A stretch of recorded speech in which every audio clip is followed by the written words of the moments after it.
지난 주말에 교사들이 다시 거리로 나섰습니다. 오늘 국회 본회의 정말 역대급으로 중요한 안건들이 지금 예정돼 있습니다만은 이에 못지않게 중요한 교권보호 4법도 오늘 국회 본회의에 상정될 가능성이 있습니다. 지금 교실의 분위기는 얼마나 달라지고 있을까요? 서희초등학교 사태 이후에 MZ세대 중심으로 급증 중인 교사노동조합연맹, 교사노조연맹 김용서 위원장에게 지금 교실의 분위기 얼마나 달라지고 있는지 듣기 위해서 오늘 저희가 초대했습니다. 안녕하십니까? 네, 반갑습니다. 어서 오십시오. 네. 나와주셔서 감사합니다. 네. 저희 같은 이제 옛날 사람들은 교원단체라고 하면은 교총, 전교조 이렇게 아는데 교사 노조 연맹은 네. 사실 생소한 분들이 아마 시청자들 중에도 네. 많으실 텐데 먼저 어떤 곳인지 좀 소개를 해주십시오. 네, 우리 교사노조연맹은 2018년 12월에 창립된 분권형 교사 노동조합의 연합체입니다. 네. 현재 16개 시도 노조와 네. 그다음에 10개 전국 단위 노조가 네. 가입해 있습니다. 전교조는 아시다시피 조합원이 직접 노조에 가입을 하지만 우리 교사노조는 연맹이 직접 가입할 수는 없습니다. 네. 네, 시도 노조와 전국 단위 노조에 조합원들이 가입을 하고 그 교사 노조가 우리 연맹에 가입하는 이런 방식으로 활동하고 있습니다. 그러니까 여러 교사 노조들이 합쳐진 연맹이 이제 네, 교사 노조 연맹이군요. 그렇습니다. 네. 11만 명이라고 하고요. 이게 지금 그러니까 전교조보다 2.7배고 교총보다도 더 많은 거라면서요? 교총은 더 많은지는 모르겠으나 정확한 공식 통계는 공식 아니군요. 통계는 아니나 아마 작년에 선거 때를 비춰봤을 때는 저희가 한 1, 2만 명 정도 더 많은 것으로 추정하고 있다고 합니다. 네. 최근에 특히 이제 서희초등학교 선생님의 그 비극적인 그 사건 이후에 네. 두 달 사이에 43%가 급증했다고요. 네. 43%로 가입한 것은 아마 뭐 언론에서 그렇게 이제 보도를 한 것인 것 같고요. 네. 저희가 자체적으로 어제 제가 분석을 해보니까 네. 서희초 직전에 약 한 8만 1,580명이었죠. 네, 그런데 현재 오늘 아침에 제가 분석해 보니까 11만 8천 명 정도로 약 4만 명 정도가 증가해서 한 30% 정도 네. 증가한 것으로 파악을 하고 있습니다. 네. 네. 이유가 뭐라고 분석하고 계십니까? 네, 저는 한 크게 두 가지라고 보고 있습니다. 네, 네. 첫 번째는 이번 서희초 사안과 관련해서 가장 주도적으로 활동한 것에 대해서 네, 선생님들이 많이 평가를 해주시는 것 같고요. 네. 두 번째는 이제 그동안 우리가 교육활동 관련된 입법들을 작년부터 매우 거의 대부분의 교육사법과 그리고 아동학대 처벌법, 아동복지법 거의 다 대부분의 입법들을 저희들이 주도해서 네. 발의했던 것. 이 두 가지가 가장 크게 현장에 있는 선생님들이 아마 평가를 해주는 것이 아닌가 이렇게 보고 있습니다. 네. 지금 11만 명 중에 30대 교사가 38.2%를 차지하고 네네. 20대가 27.8%를 차지하니까 20대, 30대가 그 절반 이상을 네. 굉장히 이제 젊은 그 교사 노조라고 할 수가 있는데 네. 이렇게 이른바 MZ 세대 이렇게 젊은 세대 교사들이 여기 많이 가입하시는 이유는 무엇입니까? 지금 저희가 그 창립 초기부터 네. 저희 특히 이제 우리가 노조가 한 3분의 2가 코로나 시기에 이렇게 창립을 하게 됐습니다. 네. 아시는 바와 같이 코로나 시기는 대면 접촉이 거의 불가능한 이런 상황이기 때문에 네. 저희가 활동 방식을 전면 대폭 수정해서 온라인으로 이렇게 소통하는 방식의 체계를 많이 구축하게 됐습니다. 네. 예를 들자면 카톡이나 예. 네이버 밴드를 통해서 조합원과의 소통을 이렇게 많이 깨하게 됐는데요. 네. 단적인 예를 들자면 예. 경기교사노조의 조합원이 지금 현재 2만 한 6천 명 정도 되는데요. 네. 2만 6천 명 중에서 17,000, 18,000명에 가까운 조합원들이 네이버 밴드에 가입되어서 본인들이 학교에서 일어나는 사항들을 실시간으로 그 밴드에 올리게 되고 네네. 그 밴드 올린 것을 갖다가 집행부 선생님들이 이제 전부 다 그걸 받아 안아서 네네. 해결할 수 있도록 적극적으로 이렇게 그야말로 실시간 소통이 가능한 이런 체제를 구축한 것이 가장 특히 이제 우리 20, 30, 40대가 거의 96%에 이르거든요. 네, 네. 그 선생님들이 온라인으로 소통하는데 매우 이렇게 익숙하신 분들이거든요. 네, 네. 그런 부분들이 매우 주요하게 작용한 게 아닌가. 네. 그러니까 빠르고 가입하기도 쉽고 또 빨리 이제 의사소통이 되고 거기서 뭔가 이제 빨리 이루어지고 이런 네, 것들. 네, 네, 그렇습니다. 그 현장에서 그 교육 현장에서 보시기에 네, 위원장님도 교사시죠? 네, 그렇습니다. 네. MZ 세대는 아니시고요. 네, 네, 그렇습니다. MZ 네. 세대 후배 교사들을 보면 뭐 좀 특징이 있습니까?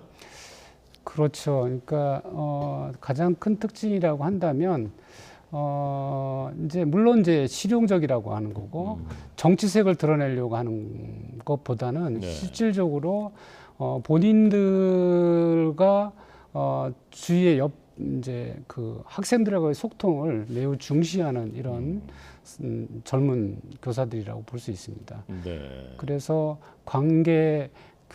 이제 동료 교사의 관계라기보다는 주로 학생과의 소통 또 온라인으로 서로 가까이 하지 않은 사람들과 관계를 네. 풀어가는데 매우 장점을 가진 그런 집단이라고 볼 수 있습니다. 네. 이 젊은 선생님들은 그 교권 침해의 그런 그 상황과 분위기에 대해서 어떤 생각들을 많이 하고 계십니까? 이제 특히 이게 이번 서희초 사태도 마찬가지지만 이제 네. 교직 2년 차지 않습니까? 네. 이번에 토요 집회를 처음에 주도했던 분들의 대다수가 20대 후반부터 30대 초반에 걸쳐 있는 분들이 대다수였습니다. 그렇군요. 그것이 남의 문제가 아니다라고 생각을 했고요. 예.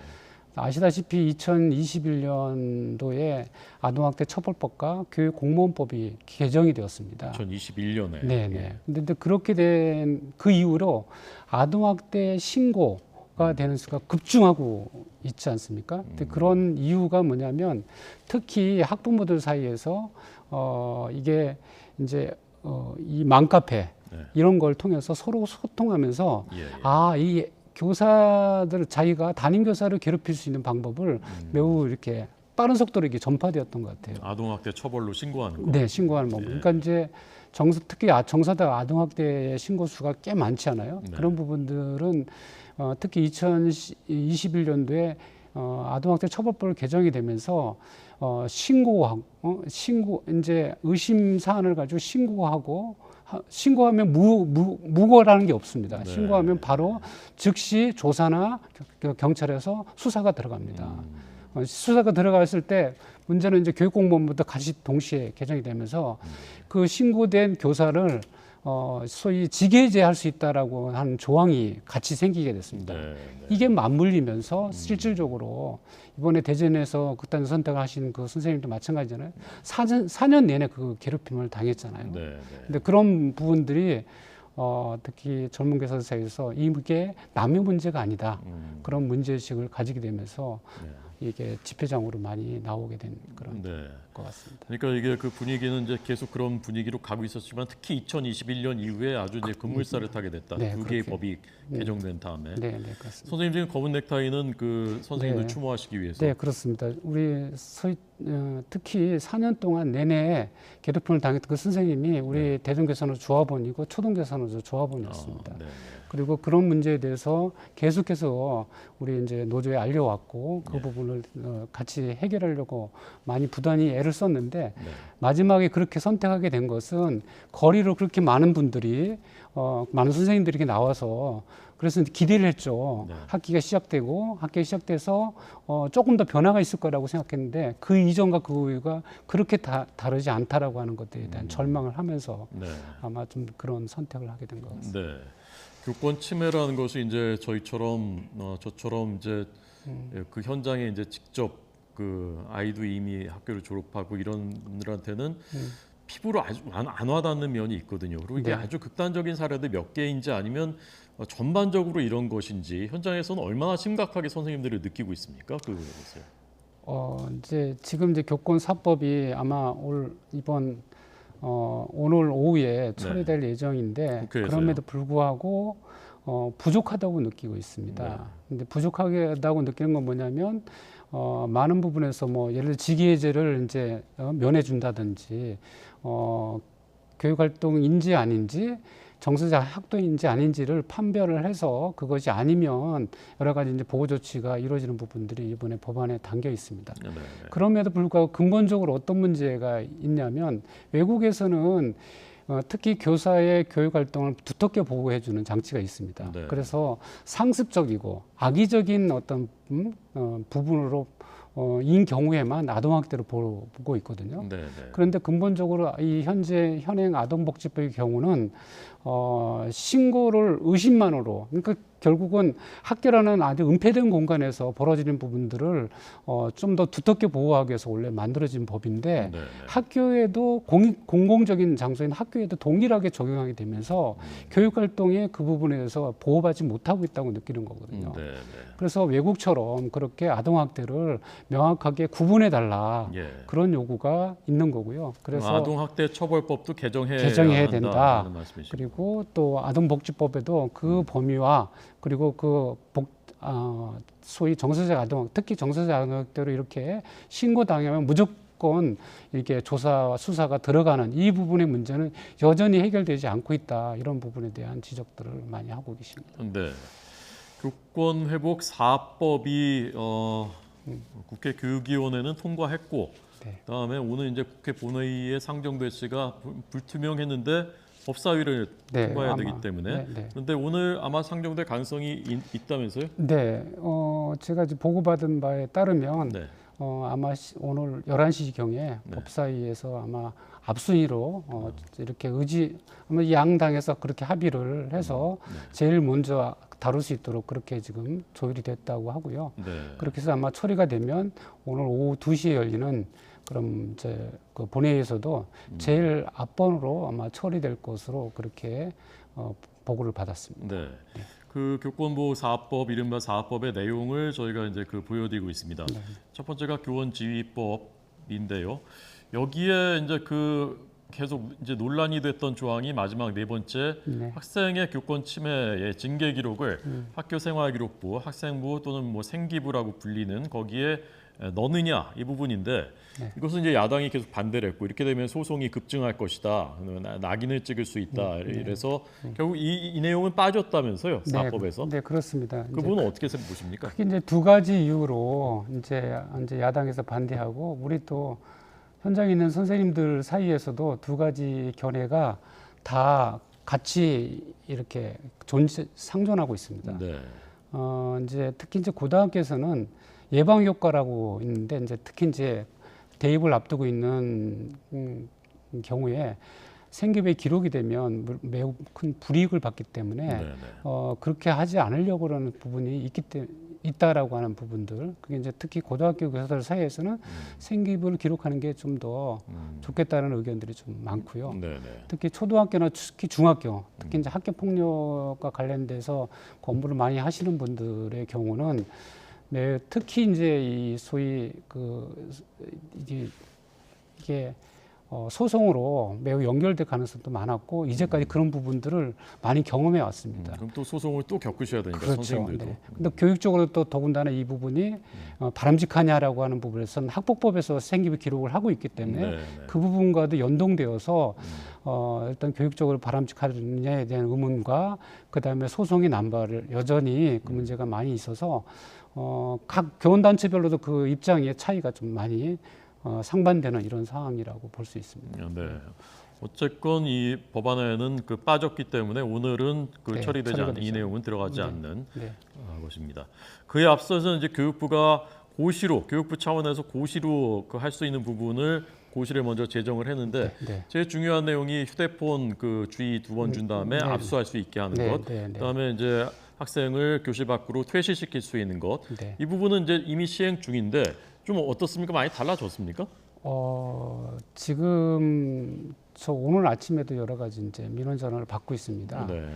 특히 즉시분리가 고시에서 제일 중요한 부분이라고 보는데요. 학생을 분리시키는 거예요. 그렇죠. 네. 그러니까 결국은 교사를 폭행하거나 다른 아이들 괴롭히고 또 수업을 하는 다양한 형태로 핸드폰을 가지고 만지작거나 그랬을 때 몇 번에 근데 미국 같은 경우는 3번에 걸쳐서 이렇게 경고를 내리고 안 되면 즉시 분리가 가능하도록 완전히 완벽하게 보장되어 있는데 우리는 실질적으로 그 부분이 네. 그래서 이제 즉시 분리를 갖다가 법에 담아서 이번에 이걸 좀 완벽하게 보호받을 수 있도록 이렇게 해달라고 요구했는데 그건 아직 초등교법이 이제 반영이 되지 못했습니다. 예. 그게 고시만으로는 안 되는 겁니까? 즉시 분리가 왜 안 되는 거죠? 왜냐하면 예. 결국은 학생의 학습권을 침해할 소지가 있다라고 보기 때문에 헌법에 보장되어 있는 그 학생의 그 교육권을 침해할 소지가 있다라고 보기 때문에 네. 그거는 어쨌든 권리를 침해할 소지가 있으면 그거는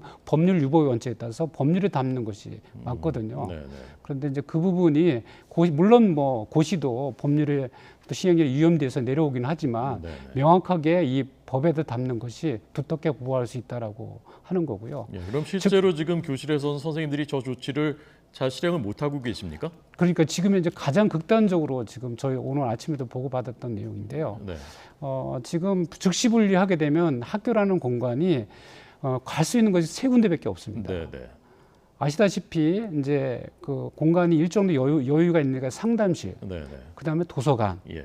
마지막으로 이제 교장실입니다. 교장실이요? 네. 옛날에 저희 때는 교무실 가 있어 이런 거 많았었는데. 근데 그러니까 지금 현재는 교무실이 이제 어차피 교무실도 선생님들의 이제 활동 공간이기 때문에 네. 거기에 두기에는 아이들도 되게 힘들어하고 네, 네. 교무실. 그래서 그나마 일정 부분인데 교장 선생님 입장에서 볼 때는 교장실에 두고 싶지는 않거든요. 네.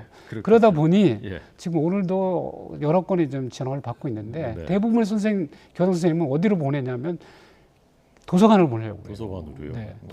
도서관이라는 공간에 그런 도서관도 사실은 수업하는 공간이지 않습니까? 네, 네. 근데 어쨌든 도서관에서 사서 선생님도 그 수업을 하는 공간인데 예. 수업하지 말고 아이들 케어해라. 이런 민원들이 많이 좀 발생하고 있습니다. 네. 이 문제가 왜 발생하냐 계속 저희가 지적을 해왔던 사항입니다. 이게 고시라는 것이 제대로 실효성 있게 담보되려면 그게 인력이 일단 추가 인력이 확보가 돼야 되고 그것만 하시는 인력이 있어야 됩니까? 그렇죠. 그거를 예를 들자면 누군가 해야 되는데 네. 지금 현재 그래도 수업하지 않는 유일한 분이 교감 선생님이에요. 예. 교감 선생님이 어느 곳은 자기가 책임질 테니까 교장 선생님들은 자발적으로 네. 법적인 그런 어떤 보완 장치가 없는데도 불구하고 하겠다는 자원하는 교장 선생님도 있어요. 예. 근데 매우 극소수인 겁니다. 그러다 보니 지금 현장에 있는 담임 선생님과 관리자하고의 갈등이 매우 심각한 것으로. 그렇군요. 네. 그러니까 인력이 전담하는 인력이 필요하고 네. 공간도 어딘가는 필요하고 어디가 필요하고 네. 그와 관련된 예산도 뒷받침돼야 되는데 그 부분이 전혀 마련되지 못한 채 시행되고 있어서 학교 현장이 매우 극심한 혼란을 겪고 있는 이런 상황입니다. 네. 휴대폰 압수하는 주의 주었는데 계속 그러면 휴대폰 압수하는 건 어떻습니까? 이건 실효성이 있습니까? 근데 이제 그 이전부터 휴대폰은 실제로 걷는 것을 이제 학생인권 조례가 시행된 이후에 네네. 휴대폰 문제가 가장 또 뜨거운 이슈였습니다. 예. 그래서 대부분의 학교들이 지금은 걷거나 핸드폰을 꺼서 보관하도록 그렇게 명확하게 이제 규정되어 있는 학교들이 많습니다. 네네. 그래서 지금 현재로서는 어느 정도 정착되어 있는 단계라고 볼 수 있고요. 네. 특히 이제 고등학교 일부에서는 이제 상습적으로 내지 않고 그걸 사용하거나 그렇게 그런 부분들이 있긴 했는데 일정 정도 이런 이제 조치들이 다른 학생들의 학습권과 교사의 교육권을 보호하는 데서 일정 정도 효과가 있을 거라고 저는 판단하고 네. 있습니다. 제가 이 부분 정확히 아직 지금 이해를 못했는데 아까 그 강제 분리하는 거 네. 폐시시키는 그걸 이제 법으로 만들어야 된다. 근데 네. 지금 이 교권보호 오늘 처리될 가능성이 있는 교권보호 4법에는 이 내용이 들어 있는가요? 들어있지 않습니다. 들어있지 않군요. 두 가지가 네. 이제 문제가 되는데요. 첫째는 즉시 분리를 할 수 있도록 하는 거하고 네. 이제 더 중요한 것은 사실은 그 아이도 분리된 아이들도 사실은 어떻게든 그 학습권을 보호해야 되는 거거든요. 네. 그 아이가 분리된 공간에서 학습을 계속 이어가려면 어떤 인력이 이제 투입돼야 되고요. 네. 아시다시피 학교에서 분리되는 학생들의 경우는 특히 정서적으로 문제 있는 아이들 가능성이 매우 높아요. 네. 그래서 상담 교사가 상담을 통해서 이 아이가 ADHD인데 정서적으로 장애를 갖고 있는 아이인지 이렇게 판단을 해서 그 부모한테 이 아이가 즉시 병원에서 여러 가지 검사를 받고 그런 조치를 취해야 된다라고 권고를 하지만 그건 실효성이 없는 거거든요. 네. 현재 상황은 그분이 가장 비어 있는 것입니다. 네. 그래서 그렇게 부모가 반대한다 할지라도 결국은 그 아이가 다른 아이들을 내 학습권을 침해하지 않도록 하기 위해서는 그 아이에 대해서 어쨌든 정신 이런 치료가 필요한데 그것들을 어떻게든 그 해낼 수 있는 제도 장치가 뒷받침되지 못하고 있습니다. 네, 알겠습니다. 자, 이 강제 퇴실 학생에 대한 강제 퇴실 분리 조치의 입법이 필요하다. 그리고 오늘 교권보호 4법이 입법될 가능성이 있습니다만은 그와 별도로 아동학대처벌법 개정이 필요하다라는 이제 현장의 목소리를 교사 노조연맹 위원장 김용수 위원장에게 들었습니다. 감사합니다. 잘 들었습니다. 네, 감사합니다.